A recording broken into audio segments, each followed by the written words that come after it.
So I just wanted to welcome everybody. Thank you for coming to this Celebrate and Create event. We're so excited to have everybody here.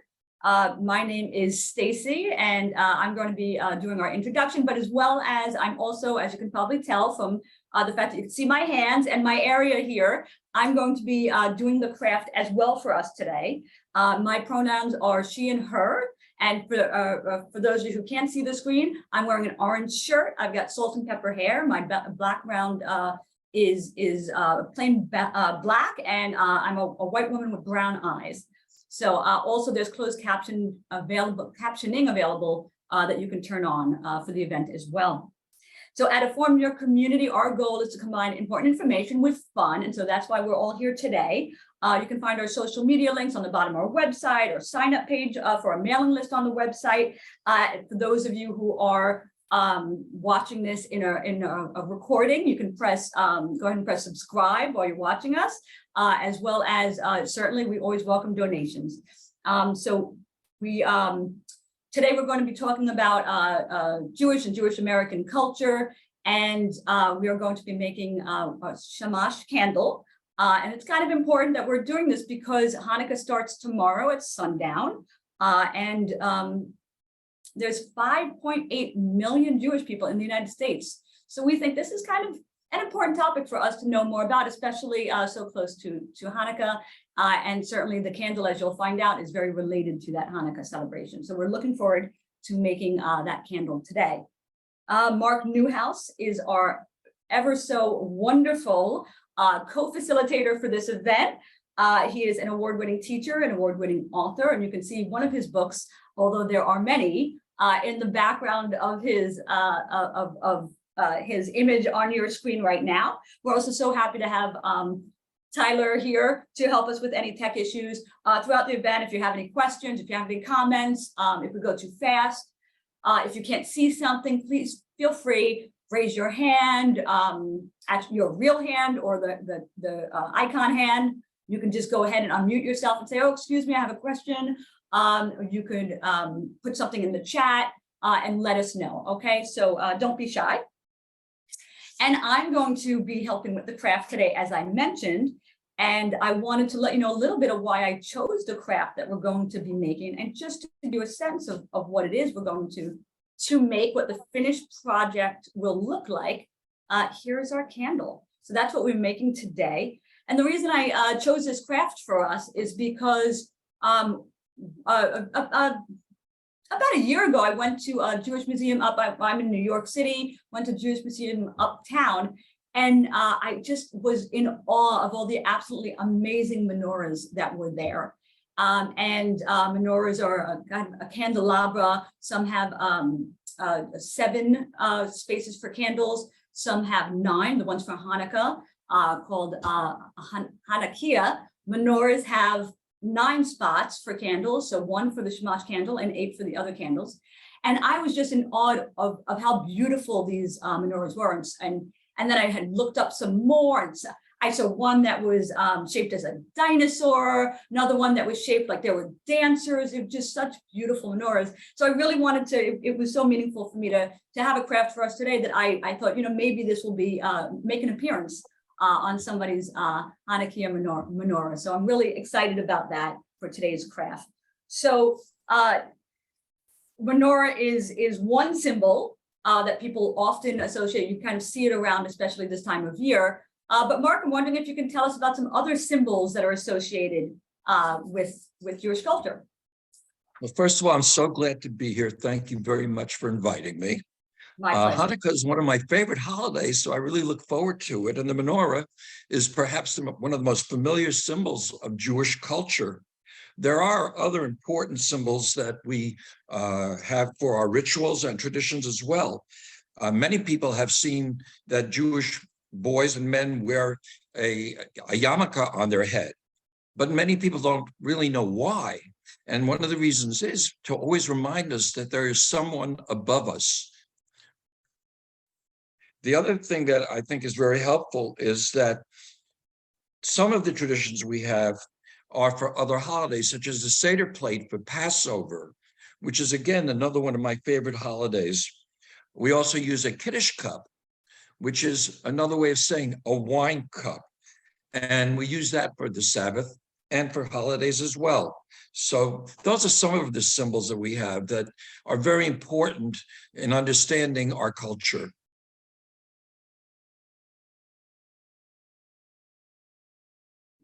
There we go. Thank you so much for sharing that, Mark. I'm so excited to hear more of what you have to say about Jewish culture, and I'll certainly be talking about some stuff as well. But I think we have a bunch of crafters here, and I think they want to get started. What are you folks saying? Folks want to get started on the craft? Yes, wait. I see some people clapping and nodding. Yes, so for those of you, so I'm going to be giving 2 sets of instructions as we go along, just so you know. One set of instructions are for those who have our little craft kit that you got in the mail, okay? The other set of instructions are folks that didn't get the craft kit or who are going to be watching this after this event, so it'll be on YouTube. So folks will be watching after it who are going to be able to do this craft with their materials at home. Granted, not most people have wax sheets at home, so we'll be making kind of a symbolic Shamash candle at home for those of you who don't have the kit, okay? So right now we're going to start off with just making sure all the folks who have the kit know what's included, and then we'll let the folks who don't have the kit know what to go find in their homes to make sure they can do this craft, okay? So when you got your kit, you got our business card with our little share wisdom on the back of it. We always like to send a little inspiration with our kits, but also you would have your wick would come with it, as well as your sheet of wax, okay? And it's beeswax. So there we go, and maybe different colors. Everybody probably got a different color. We try to make it fun with the colors we selected. So that's if you have our kit. If you don't have your kit, it's a little bit more complicated, but I'm quite sure all the materials are materials that you have at home. So what you want to find is some kind of paper. It is preferred if you have some kind of construction paper. That would be great. So any kind of construction paper, colors are fun for this candle. So go ahead and you can have some construction paper. But if you don't have construction paper, you can feel free to just get some regular paper. That's fine. Okay. I don't recommend cardstock. The problem with cardstock is it's a little, this is cardstock. It's a little bit thick. And so it's when you can use it, but it's a little bit more likely to crease as we're using it because it's so thick. So either I would say copy paper or construction paper would be great to use. If you have loose leaf, you can use loose leaf as well. Another item that you're going to want is probably yarn, because we need something to make our wick. Okay, so you can use some yarn for that. Ideally a white color, because our wicks are going to be white that come in our kit. But if you have another color yarn, that's fine too. Or if you want another color yarn, that's fine. If you don't have yarn, you can go ahead and use string, embroidery floss, which is what you use for like a friendship bracelet. In a pinch, you can use a shoelace. You might have a part of a shoelace around. You only need a piece that's about maybe 4 inches, 5 inches, I would say. So go ahead and grab yourself some yarn or some string, shoelace, any kind of flexible string-like material.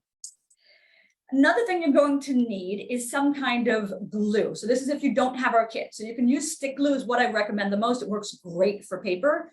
I would not recommend like an Elmer's glue or white glue or some kind of a wet glue because it will make your paper, it'll basically make your paper soggy. So I don't recommend that kind of glue. If you don't have stick glue, go ahead and use tape.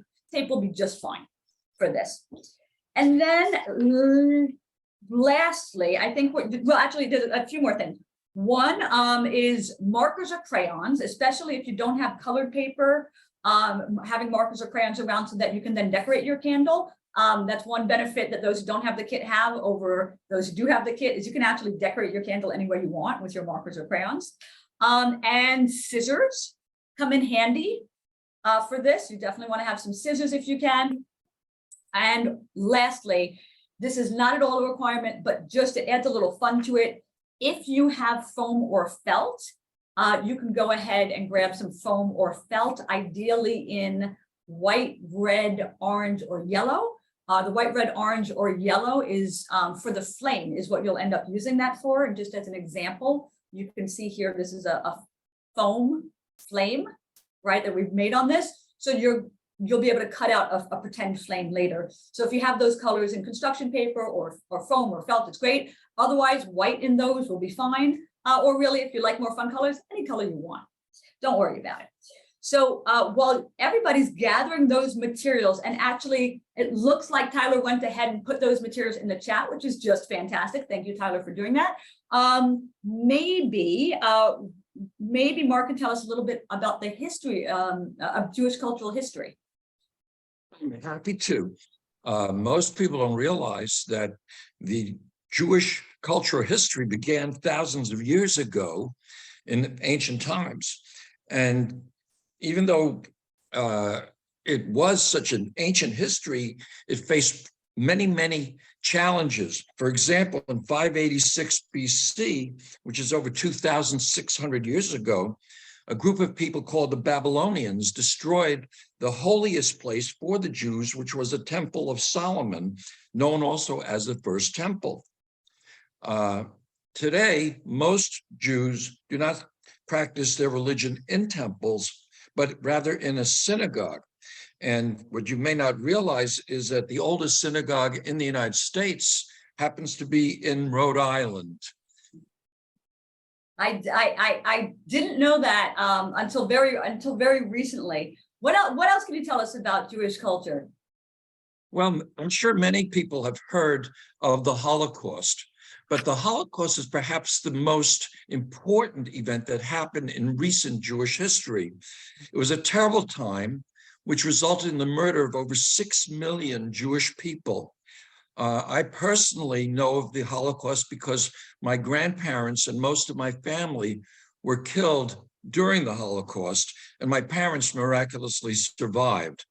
What's interesting to me is that of all the people who were in the Holocaust, there are probably only about 50,000 people who survived the Holocaust who are still alive to keep the memory of this terrible event alive.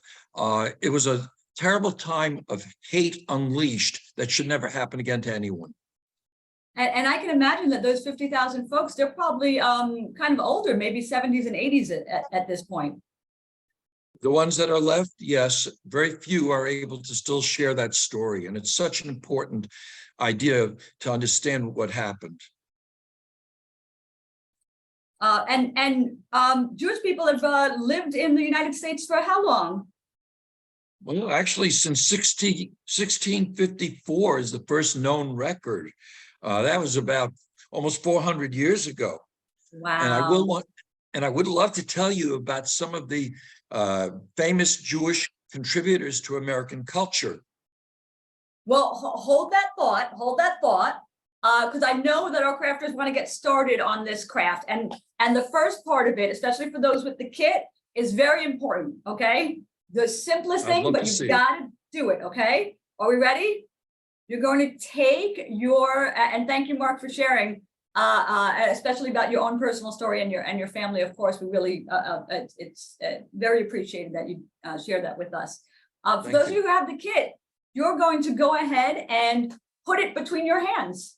That's all I want you to do. But the entire time until we do the next step, I want you to hold it between your hands. Don't press too hard. So you're taking your little sheet, and you're going to put it between your hands. You don't want to press it. Does anybody know why I'm asking you to do this? If you want to tell us. Why do you think? You might have some older kids that know. I don't know if there's anybody saying yes. If not, I'll go ahead and tell everyone. Okay, I'll go ahead. We will. Oh wait, no, we have somebody. Oh, wait, someone's hands up. Yeah, feel free to unmute, Dara. Go ahead, Franklin. What do you think? To warm it up. To warm it up, you're exactly right. Thank you so much for sharing that. You're exactly right. So you're good. It will be much easier to do this craft if these are warm.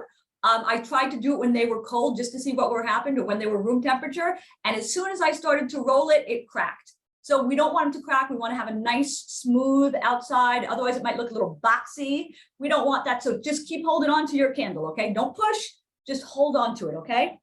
So that's great. And then once it's a bit soft, then we're going to be able to work on it tomorrow. For those of you without the kit, here's what I want you to do. I want you to take a piece of your construction paper, okay? Any color you want is fine. And you can use white paper, whatever. If you're using your white paper, now's a good time to start coloring it with your marker or crayon if you have a particular idea of what you want to color with it, or you can color it after. Okay, so either way, but basically what you want to do is you want to cut a rectangle of about a square of about 4 by 4 inches. And even crafters make mistake. I actually had in my notes that it was going to be a rectangle, a 4 by 4. So those of you who are good in math know that rectangles are not 4 by 4. That would have to be a square. So you're going to take your square, okay? And you want to make sure that whatever string you have or yarn you have, that it is longer than the length of your. Oh, we've been corrected. Tyler specified a rectangle is a square. A square is not a really? I know. I've got to look that up. I believe you. Tyler's right. I'm sure. Here. So make sure the length of your string is longer than the length of your cardboard. I mean, of your construction paper or paper. So once you do that, we're gonna put that aside. Those of you who are still holding on to your wax sheet, please go ahead and still do that. But in the meantime, Mark, where were we? I think we were going to talk about some important people. I'm hoping you're going to talk about Ruth Bader Ginsburg. She's one of my favorite people. She's one of what do you have? She's absolutely one of my favorites of recent Jewish contributors to culture. She was the first woman to sit on the Supreme Court, which was the highest court. The first Jewish woman, rather, to sit on the High Court of the United States, called the Supreme Court. And she was an amazing woman. She followed in the footsteps of another famous Jewish judicial hero, which was Louis Dembitz. I can never pronounce that middle name, Brandeis. And he was the first Jewish man to sit on the Supreme Court. And he served from 1916 to 1939 and made many contributions to law. Can I also tell you about Irving Berlin? Please. Irving Berlin, he really is a surprise. He was perhaps one of the most famous composers that ever lived. He was a songwriter and a musician. He was born in 1888, and that's about 130 years ago. And the funny thing is, although he was Jewish, he probably wrote one of the most famous Christmas songs of all time, White Christmas. And I love that song. That's one of my favorite songs. That's fantastic. I watch that movie every year. I had no idea. As a matter of fact, I like that movie so much, I save it for last, especially because of that song. So it's the one I listen to right before Christmas. I watch right before Christmas. Well, I've got the name of another famous Jewish person, and maybe I'll stump you on this one, is Amari Stoudemire. Have you heard of Amari Stoudemire? Okay, I didn't stump you, Mark. So Amari Stoudemire is a basketball player. He used to play for the Knicks. So I'm in New York City, so of course I know that he used to play for the Knicks. And he's retired now, but he's also a Jewish, very famous basketball player. So who knew? But I guess, Mark, you did know that one. So I think our folks are probably tired of holding. I see everybody holding it. Let me see everybody's hands holding it. I see them doing it. So, okay, I think we're ready to go and work on our next step. Thank you, Mark, for sharing such important people. Next time I listen to White Christmas, I will appreciate the irony that the person who wrote it was actually Jewish. So it shows how every culture contributes, and I think that's important to understand. That is excellent point. So for those of you who have our kit, here's what you're going to do. Now you're going to take your wick and you're going to put it parallel to the very edge of your of the longest bottom side of your wax sheet. Okay, so you're putting your wick right there at the very end of it. It's a little easier when you do this and it's farthest away from you. So you could do it with it right near you, but I found it's a little easier to do if it's farthest away from you. You're going to put it right on the end. You can press it down a tiny bit to make it a little bit more firm in there. Okay. What you're going to do is you're then going to pinch the edge of the wax and kind of try to push that wick and that wax together at the very end. Okay, you're kind of pushing the edge of the wax onto the wick.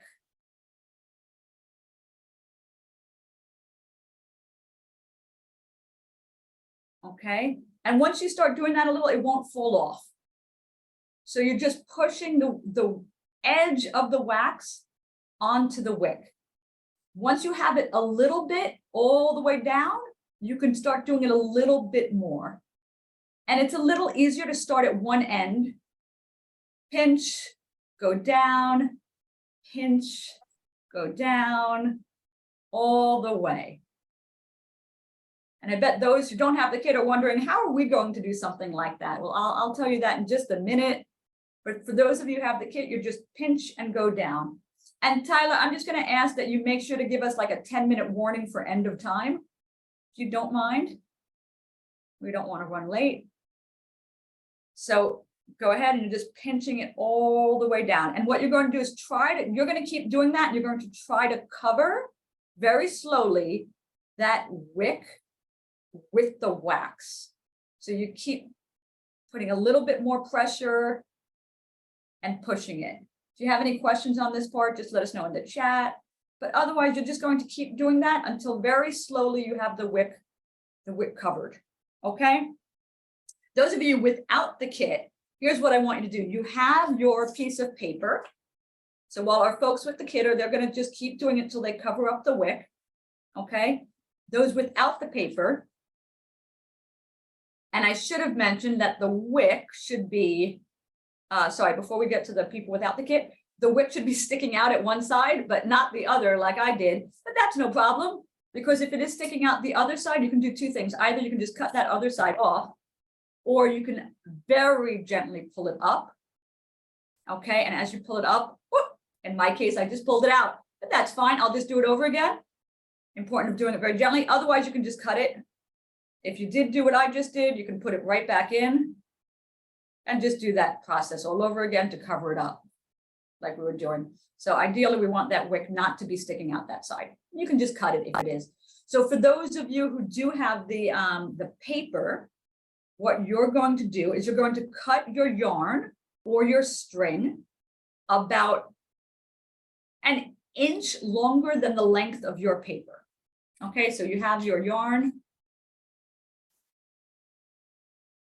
and you're going to measure it against a paper like so. All right, so measure it against the paper. You're going to want it about an inch. You don't have to take out a ruler. It's fine. You can approximate, and you're just going to cut it. Any extra string, you can go ahead and just set aside. For those of you who have the string instead of the yarn, I'll do it with the string as well. Just put that string up against the paper. Make sure it's about an inch longer. Better off doing it longer than shorter. You can always cut it down later, but you can't add to it. Sadly, that's how string works. So you'll put that aside. You're going to then take your glue stick, okay, and glue one side, just like we did with so where you can see we're like mirroring the same process, right? So this time we're using glue. We're going to put our string or our yarn right at the edge of it. And there you go. So while folks are doing that, Mark, I have a quick question for you while our crafters are doing it. I was wondering, tell me more about that thing I see in the doorway in some households that are Jewish. Tell us more about that. You know, I'm glad you asked that question. That's called a mezuzah, M-E-Z-U-Z-A-H, and symbol that has been on the Jewish homes for many, many centuries. So I'm really glad you asked that. It's a way of recognizing a Jewish household. And, you know, I know Jewish households could mean a lot of different types of practices, depending on whether the household is an Orthodox household, a conservative household, a Reform household. or people who don't consider themselves any particular Jewish denomination. I know some households keep kosher, for example. When I was growing up, the way I knew that my grandparents were Jewish is because in their household, they spoke Yiddish. And so that was a key to me to know that there was a Jewish household. Yiddish is a combination of different languages spoken predominantly by European Jewish folks. It comprised of like Hebrew, German, and lots of other languages. Do you want to tell us any more? Sure. My parents spoke almost all Yiddish. And what you have to understand is it's a modern language, whereas Hebrew, which is the language of ancient Israel and ancient Hebrews, is actually used in the Torah and all in Jewish religious texts. In the Torah is the 5 books of Moses, which is also called the Old Testament, and that's also in Hebrew. Okay. Well, thank you for the clarification on that. I think when I was younger, I really didn't understand the difference between Yiddish and Hebrew. And so this is all, I think, very helpful for our audience as well. It's enlightening, hopefully. But let's get back to the kit. Thank you for the clarification, Mark. So here we go. For those of you who have the kit, I bet you could guess, and some of you, I'm guessing, may have already cheated a little bit and started it, but I bet you can guess what's next, which is you're going to start rolling the rest of the candle. Now, this is one of the kind of simpler crafts that we've done. It's only like that we've done as an organization in our Celebrate and Create program. It's only like 3 steps, but this part you have to do really slow. So you can see as I'm talking, I'm very slowly continuing to roll just the same movement that you did for the wick. You want to continue to roll it, but you don't want to do it too fast, because if you do it too fast, that's when you're going to end up getting a crack, or maybe it won't feel round at the end. So just keep rolling it, but do it very slow. Start at one end, press a little bit, pushing it forward as you're pressing, and then move upward as you go along. Don't worry. I imagine some of you folks might be like, but my candle looks like this right now. That's not good. It's okay. That's the beauty of it being very malleable. Like when we made it warm, right? It could just bend back into place. What you don't want to do is start doing something like this to it. You can easily imagine if you keep doing that, that's what's going to happen. So you don't want to keep bending it back and forth. Also, if you find that in between steps, it's getting kind of room temperature again, or it doesn't feel as malleable, just go ahead and put your hands together on it, okay? And just hold it there for a minute or so. And that'll get it that warm feeling again, okay? But in the meantime, what you're doing is you're just rolling it up. So for those of you who don't have the kit, okay, here's what I want you to do. You're going to prep to something for me. You're going to prep your glue by taking the cap off and putting it aside, or taking your tape, peeling a piece of your tape off and setting that aside. Okay, so you have your tape somewhere. I'm going to put it right on my glue stick. Okay, so you have your tape and your glue. You only need one of those, but put it aside so it's ready to grab. You can grab it as quickly as you can. What you're going to do is you're going to start rolling your paper. So just like the folks who have the kit, you're going to make your candle. You're going to roll your paper. The trick with this is trying to roll it without denting it. It's really hard, so don't get too frustrated, because it's kind of easy to have dents as you're doing it, because you're kind of pinching it as you roll it. You're kind of making it, a tight. You want to do it kind of a tight circle. Okay, so you're rolling it pretty tight. As you're doing it, you have to put pressure. Okay, and when you put the pressure on, you may crease it. The good news is by the time you get to finish the paper, you're probably used to it. And all those creases on the inside, nobody's going to see them. So you're just going to keep rolling it and rolling it and rolling it. Okay, the catch is at the end of it, take that glue stick really fast and glue, which is hard to do because you have to keep one hand on your candle and then roll it. Okay, and I'm going to show you that one more time with the other one I made here. And here's your candle. So we've got that For those of you, sorry, for those of you who didn't catch it, or for those of you using tape, I'm just going to do it one time with the tape. So I'm rolling this up, rolling this one up, rolling this one up. Okay, and if the paper unrolls, that could happen. Just roll it back up again. It's fine. The paper is out of the camera view. Could you Oops. lift up a little? Yes, thank you Thank very you. much. Absolutely. So here, and I'll do it Actually again. looks So let's like a say, can- yeah, It looks right. like a candle. You did a good Okay. job. Thank you, Mark. So let's say it unrolled. It's okay. You're going to do it again. I'll do it a little higher so you can see it. Just so you know, there is a pinned close-up. I mean, a spotlighted close-up. So if you change your view, maybe swipe in one direction, you may be able to see the close-up of us on this. But let's put it in view a little higher. Okay, so I'm rolling it up. It's easier to do. I'm doing it in air. I don't recommend doing it in air. That's much harder. Do it on a table is easier, but I'm doing it in air just to make sure it's in both cameras. Okay, right when you get to the end of it, in my case, I'm going to take that piece of tape that I had. I didn't do a good job leaving mine out, so it got all twinkled. So I'm taking another piece. Notice I'm holding this really hard as I'm waiting for the tape. And then you're going to just tape the outside. Now you might say, oh, I don't like the way the tape looks on the outside. Well, two things you can do with that. One is you can tape the entire thing, and so then it will look more consistently. It actually looked like a frosted candle, which is kind of cool. Take the whole thing down as a frosted candle, or you can then, after you tape it, you can then, so it's kind of like a frosted candle, or you can paint over this, or with markers, you can go over this, especially if it's white candle, you may want to go over it. So we have our two candles like this. I'm going to go back to my wax candle and finish it. I think those of you who had the kit, is your candle done? I've got to tell you the last piece. But while I'm finishing this up, Mark, do you mind telling us a little bit about some values that are important in Jewish culture? Sure, I'd love to. Jewish culture has some very important values. Perhaps the most important one is that we value education. The Torah, which is the 5 books of Moses, commands that you shall teach your children. Even looking at the Hanukah menorah, you'll notice the Shamash, which is what Stacy is working on, stands above the other candles and is used to light the other candles. And the reason for that is the Shamash is a teacher passing on the light to the other candles or the students.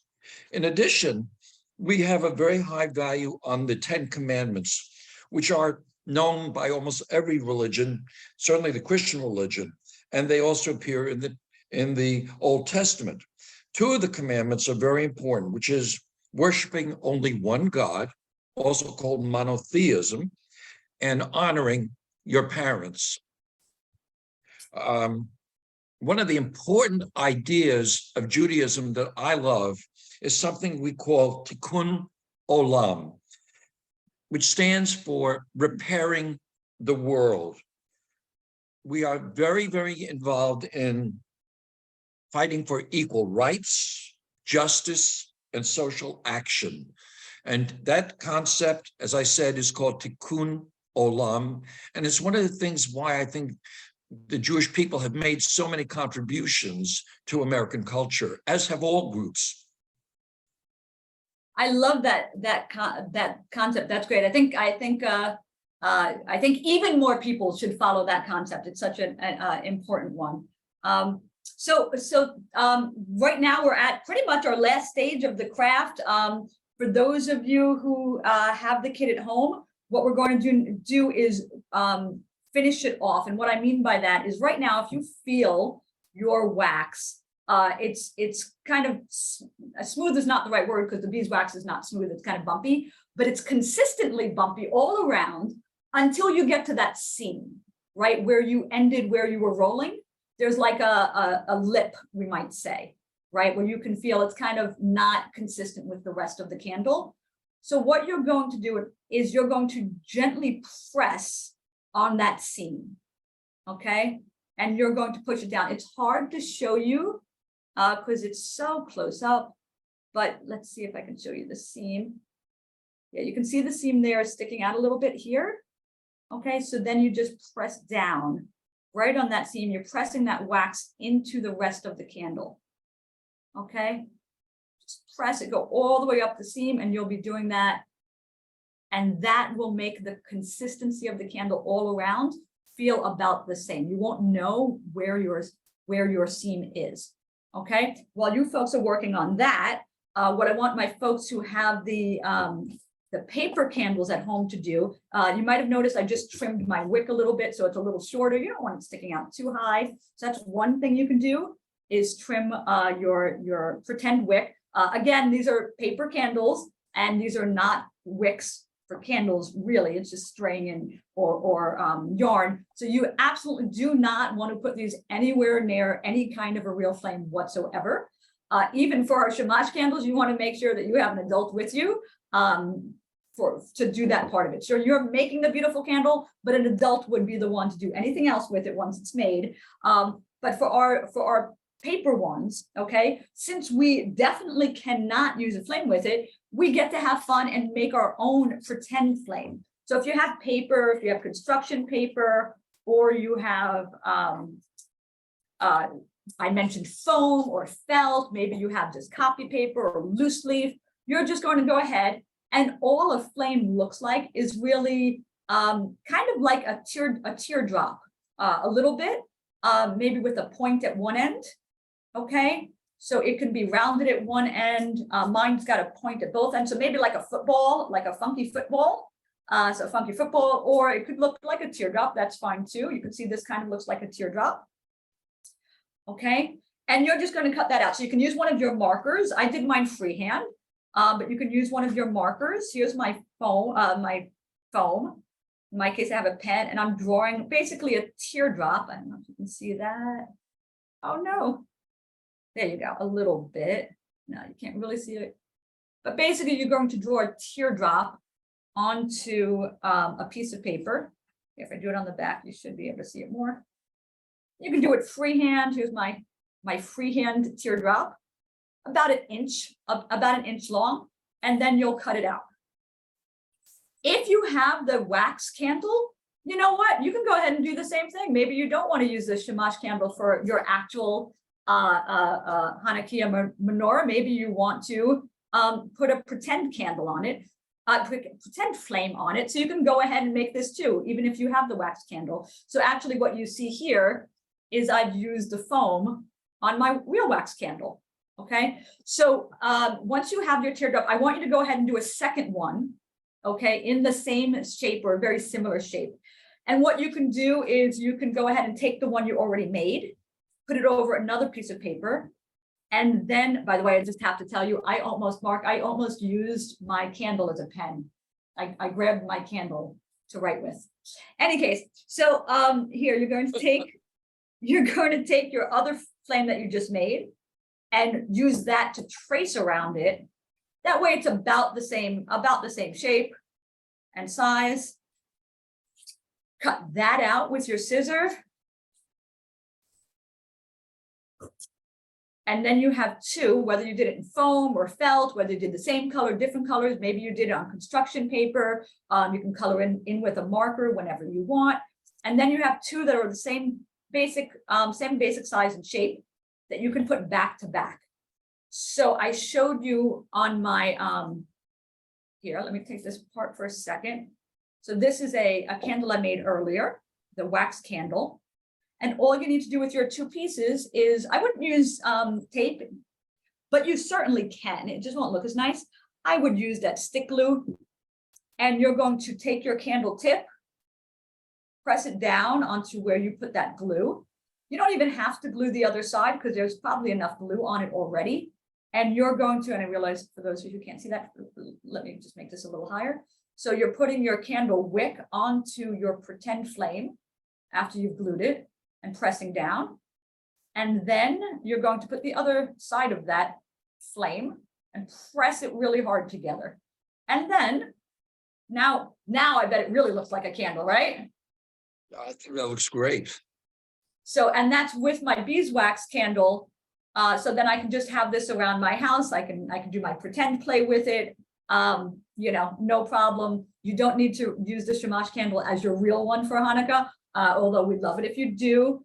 For those of you who have the fake candle, it's basically the same process. You take your pretend flame, one piece of it, glue it on one side, and put your wick onto it. In my case, my wick's really thick, so I am going to glue the other side. And then attach the two flames. Attach the other flame to the opposite side of the wick, the pretend wick. And now your fake candle. Oh, mine's a little sad looking, but you see it there. Your fake candle. If you have something like what happened to me, that it's a little bit too long for my flame, you can take it off, cut the tip off, and then just put that flame on a little bit lower. You're going to see the difference, Mark, in just a second. Look at that. Now it's not a little sad flame. That looks terrific. It really does. It's a happy flame. Thank you, Mark. And I'm sure all our folks who are working with us at home, I'm sure theirs look great. Yeah. Wood, sorry. It looks like you're just about. It looks like you're just about done. I am. It's a lot absolutely. of people. A lot of people don't really know, that much about Hanukkah, which is, because it comes around the time of Christmas. And so it's sort of like people don't really understand that it's a really important festival. It's called the Festival of Light. And what it does, it celebrates the miracle that after one of many of the wars that the ancient Israelis or the ancient Hebrews had, they went back to their temple and they found it had been destroyed. And they needed oil to light the holy lamp. And they only found a small, tiny amount of oil. And the miracle was that little bit of oil lasted for 8 days. And that's sort of the reason why we celebrate Hanukkah for 8 days. And it's also why we call it the Festival of Freedom. And we celebrate freedom for all people. And I'll be honest with you, I'd love to see some of these Shamash candles because I thought you did a great job. Thank you. Let's see, does anybody want to show us their candle? We'd love to see them. I see one, I see Chard. That looks so cool. I see the one from Dara over here. Oh, that is a great one. That wick looks fantastic. Oh, I see the one from Jay. That's fantastic. I see Eric's. That's great. I see Rowan's. That's great. Who am I missing? I think I got some folks here. That's great. Thank you for sharing, Rowan. I see yours. Those are great. I love all the colors that you guys have in your canvas. Oh, and I love it. It's already made it onto a menorah. That menorah looks absolutely beautiful. I love you folks did such. Oh, there's another one. Jay's is going on the menorah. I like that menorah. I like that Hanukah very much. Very nice. They look great. This is absolutely fantastic. You folks have been absolutely wonderful to make these Shamash candles with us. I hope you use them and have an absolutely wonderful holiday and a wonderful weekend. We are so grateful to have you here, Mark. You've been such an amazing co-facilitator. I'm so glad you're here. Tyler, thank you so much for helping us out with tech. And somebody mentioned that there's a show at the Contemporary Jewish Museum in San Francisco called Tikkun for the Cosmos, the community and ourselves. Oh, that's great for those who are watching this that are able to go to the San Francisco Contemporary Jewish Museum. Thank you for sharing that with us, Dara. And so this is not, the idea of celebrating Jewish culture is not a one and done event or topic. Please do continue to learn about this topic. We encourage you to read our infographic, which we'll send to you after the event. It was also included in your kit. We've made a couple of small changes since the one that was included in your kit, but we'll send you that by email, and feel free to please read that and share it with others, educate others about Jewish culture as well. We want to encourage you to do some act each week that helps you to understand Jewish culture better, whether that's going to like the museum that Dara told us about, or other Jewish heritage centers or museums, Holocaust museums, community centers, synagogues, and learn about Jewish culture, Also learn about Jewish cultural history and about Jewish Americans, important people like Julius Axelrod, Sally Prisan, Stan Lee. Those of you who love Marvel movies, Stan Lee often makes an appearance in those Marvel movies, superhero movies. So really important to learn about different important people in Jewish culture. In our email that we're going to send out to you, it's going to include a survey. We would really love if you can take that survey. Just takes a minute to fill out. I think we have 3 questions on that. But also we have another upcoming event. We're celebrating Chinese culture for our Lunar New Year celebration, and that's on January 14th. Also, it's a Saturday from 11 to 12. We're going to be making decorated red envelopes for gift giving. And then also please do check out all of our other Celebrate and Create programs on our website. You can go to our event link from our website at www.informyourcommunity.org. Please do also know we have other programs as well. We have an adult craftivism event coming up where we'll be talking about the important issue of homelessness. And in the meantime, we'll be teaching you how to knit, to make your own knit scarf, to get you started on making a knit scarf. And no experience necessary, and all the materials are free.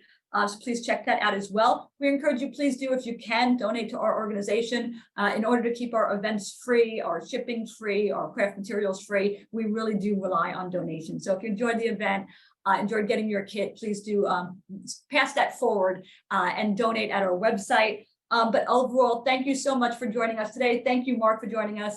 Thank you, Tyler. We really appreciated you being here. Have a wonderful, happy Hanukkah and Happy New Year. Hope to see you again at a future event. Thank you very much for coming, everyone.